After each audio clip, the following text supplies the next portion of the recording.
ഹേ everyone യൂറോ യൂസിൽ New York കിൽ സോൺ ആയപ്പോൾ കിട്ടിയൊരു സെൽ എൻട്രി ആയിരുന്നത് 0.4 ലോട്ടാണ് ഞാൻ ഇതിൽ യൂസ് ചെയ്തിട്ടുണ്ടായിരുന്നത്.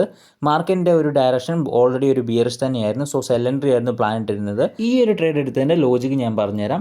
മാർക്കറ്റിന് ഒരു സെൽ സൈഡ് ലിക്വിഡിറ്റി ആയിട്ടുള്ള ഒരു വീക്കിലി ലോ എടുക്കാനുണ്ടായിരുന്നു. അതുകൊണ്ട് തന്നെ മാർക്കറ്റ് ആ ഒരു സെൽ സൈഡ് ലിക്വിഡിറ്റിയിലേക്ക് പോകാനുള്ള ചാൻസ് വളരെ കൂടുതലാണെന്ന് എനിക്കറിയായിരുന്നു. സോ മാർക്കറ്റ് ലണ്ടൻ്റെ ക്ലോസിംഗ് അല്ലെങ്കിൽ ന്യൂയോർക്കിൻ്റെ ഓപ്പണിംഗ് ആയപ്പോൾ തന്നെ ഒരു ബിയറിഷ് എഫ്ഇജി ടാപ്പ് ചെയ്ത ശേഷം താഴെ റിജക്ഷൻ തന്നുകൊണ്ടിരിക്കുകയായിരുന്നു. സോ ഞാനൊരു MSSന് വേണ്ടി അല്ലെങ്കിൽ ഒരു എൻട്രി കൺഫർമേഷന് വേണ്ടി വെയിറ്റ് ചെയ്തു.